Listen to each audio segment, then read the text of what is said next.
네, 그 다음에 자, 기능 다음에 우리가 이제 특성을 봐야겠죠? 자, 언어의 특성 보겠습니다. 자, 몇 가지인가요? 하나, 둘, 셋, 넷, 다섯, 일곱, 여덟. 그쵸?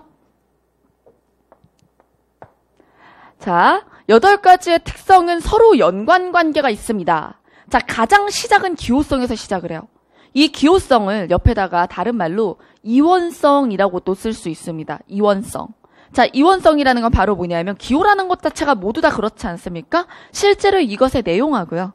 그리고 외형적으로 보여지는 그 기호. 요것에 두 개의 모습이 있어요. 그러니까 눈으로 보여지는 형식, 그리고 그 안에 메시지. 그쵸? 그게 이제 이원화되어 있다는 거죠. 그래서 기호성은 이원성이라고도 부르고 있는데, 근데 우리 교재에는 이원성이 안 나와 있어서 제가 여기에다 넣지 않았지만 써주세요. 자, 그리고 이제 기출문제 이원성이 나왔을 때, 그때 당시에 이원성이 나왔을 때 이원성이 적혀있는 시중교재가 아무것도 없었어요. 그래가지고 학생들이 이원성을 보고 이 단어가 뭔지 몰라가지고 많이 틀렸었어요. 예, 그러니까 이원성은 기호성의 다른 말이다. 자, 그리고 이 기호성에서 모두 다 출발하는 겁니다. 우리가 자, 우리 집 앞에 있는 꽃 한 송이를 얘기하고 싶어도 그거를 꺾어서 들고 가지 않는 이상 정확하게 전달할 수가 없어요. 우리 집 앞에 그 꽃이라고 해봤자 그것은 어차피 기호거든요. 그쵸? 그래서 그거를 꺾어가지고 들고 가지 않는 한 정확히 전달할 방법은 없다는 것이 기호성의 한계겠죠. 거기서부터 모든 다른 성격이 시작이 됩니다. 여러분, 기호성에서 가장 직결되는 성격은 자, 기호성에서 자, 자의성으로 화살표를 꽂아주세요. 자의성이에요. 자, 자의성은 뭐냐 하면 꽃이 꼭 꽃이라고 불려야 될 이유가 없었다는 겁니다. 그쵸? 자, 그러니까 우리가 만약에 아무런 생각 없이 꽃을 별이라고 처음에 배웠다면 별이라고 배웠을 거예요. 그래서 별이라고 썼을 거예요. 아무런 의심이 없을 거라는 거죠. 꽃이 꽃같이 생겨서 꽃이라고 부르는 건 아니에요. 만약에 그랬다면 전 세계가 똑같은 말을 쓰고 있어야겠죠. 그쵸? 자, 그래서 우리에겐 책상이지만 영어로는 데스크인 것은 꼭 데스크가 데스크가 아니어도 되고 꼭 책상이 책상이 아니어도 되는 겁니다. 그것이 바로 자의성. 이게 뭐냐 하면 자, 어떤 본질과 기호는 필연적인 연관관계가 없다. 임의적으로 그냥 가져다 대서 딱 붙여준 거다 이거예요. 멋대로 붙은 거라는 거죠. 그쵸? 그래서 본질과 기호의 관계는 자의적이다 라는 거를 알아두시고요. 자, 이것 때문에 무슨 일이 벌어지느냐? 약속하지 않으면 알 수 없습니다. 자, 우리는 어렸을 때부터 수많은 약속을 하고 자라왔어요. 그래서 모국어 화자가 됐습니다. 이게 뭐냐면 말을 배우는 과정 자체가 약속을 배우는 과정이라는 거죠. 그쵸? 자, 그래서 이제 집에서 많은 대화를 나누지 않고 자란 아이들이 언어 발달 장애 같은 것들을 많이 알아요. 그래서 아이들이 자꾸 질문을 하면 귀찮아도 이게 뭐야? 이게 뭐야? 왜? 막 이렇게 짜증이 나도 계속 대화를 해줘야 된다는 거예요. 그래.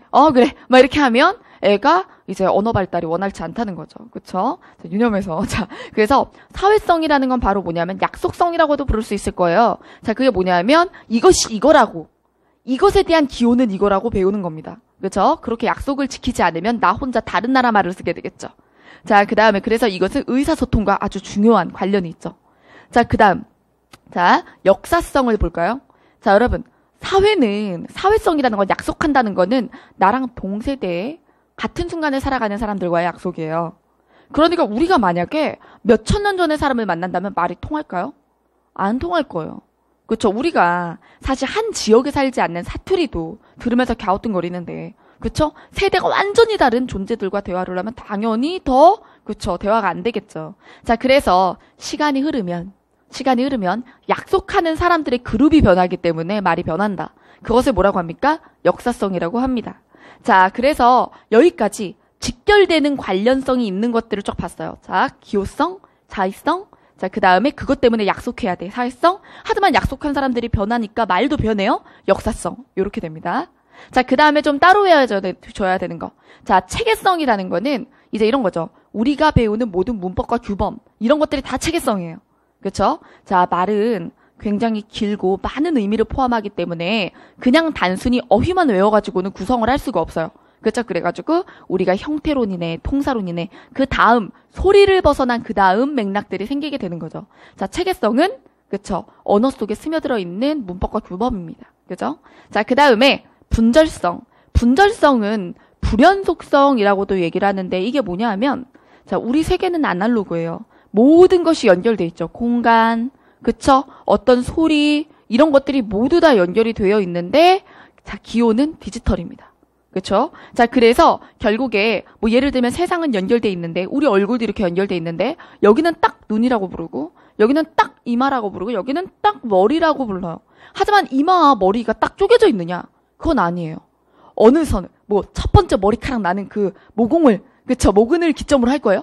그쵸? 어디까지 이마고 어디부터 머리예요. 그쵸? 그러니까 정확히 나눠지지 않는 것들. 어디까지가 코고 어디까지가 뺨이냐. 그쵸? 그런 거 모르는 거거든요. 말로는 나누지만 현실 세계는 나눠져 있지 않습니다. 자, 그래서 말이 나눠준다. 그쵸? 말은 연속적이지 않다. 세상에 있는 것을 나누고 뿐만 아니라 자기 자신도 끝없이 쪼개져요. 끝없이 쪼개져서 가장 작은 우문까지 쪼개지죠. 아시죠? 네. 자, 그 다음에 개방성. 개방성은 다른 어떤 개념으로는 창의적이다. 창의성이라고도 볼 수 있을 거예요. 창조성이라고도 불러요. 창조성. 창조성. 여기 교과서에 써 있으니까 쓰자고요. 창조성. 자, 이건 뭐냐 하면 끝없이 새로운 어휘가 만들어질 수 있고, 그쵸? 그리고 있는 어휘와 새로운 어휘들을 사용해가지고 끝없이 무한한 의미를 표현할 수 있다. 그래서 언어는 자, 그릇인데 담을 수 없는 것이 없으며 무한하게 커지는 그릇이다. 이 얘기입니다.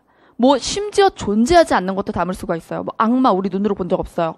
귀신 본 적 없지만 용어 다 있죠? 그쵸? 이런 것들처럼 눈에 보이지 않는 거, 사랑, 우정 같은 감정까지 다 표현할 수 있습니다. 자, 그 다음에 추상성. 자, 이거 추상성도 굉장히 중요한 개념이에요. 자, 이렇게 연결되는 네 개 말고도 뭐 체계성이나 사실 개방성은 그렇게 출제에 이렇게 중요한 요소는 아닌데 분절성이라거나 추상성이라는 것은 여태까지도 출제가 많이 되었고 중요하죠. 자, 추상성은 뭐냐 하면 우리가 보통명사를 흔히 떠올리시면 돼요. 사실 보통명사만 그런 건 아니지만요. 자, 보통명사를 생각하면 우리가 꽃이라고 할 때 세상에 수많은 꽃이 거기에 들어갑니다. 그쵸? 자, 그리고 또 수많은 이름들. 자, 벽이에요. 이 벽, 우리 집 벽. 그쵸? 그리고 건물 외벽, 안의 벽. 뭐 여러 가지 벽이 있고요. 책상도 둥근 책상, 그쵸? 네모난 책상, 1인용 책상, 2인용 책상, 교탁 뭐 여러 가지를 다 포함하고 있어요. 자, 그래서 단어는 그쵸? 하나의 어휘 이런 것들은 많은 것을 한꺼번에 포함하게 되어 있어요. 실제적으로는. 자, 그래서 그게 바로 뭐냐면 수많은 존재의 공통점을 모아가지고 뽑아내서 추출해서 그쵸? 그래서 말을 쓴다라는 것이 바로 추출한다. 그쵸? 공통의미를 뽑아내서 어휘를 만든다는 그 면에서 추상성이라고 하는 거죠. 여기서 추상이라는 거는 추상화할 때 추상 이런 게 아니에요. 추상성이라고 할 때 우리가 이 추상화라고 할 때의 추상성은 이런 거잖아요. 구체적이지 않다. 뭐 이런 얘기잖아요. 근데 이거는 뽑아낸다 이거예요. 공통점을 뽑아낸다. 추상화와 전혀 무관합니다. 예, 공통점을 뽑아내서 그것의 상위어를 만들어내는 과정이 추상화 과정입니다. 그죠? 자, 그래서 언어와 국어 부분에서 언어 파트에서 출제가 가장 많이 됐던 부분이 여기예요. 언어의 특성. 자, 언어의 특성 자체에 별표 쳐주세요.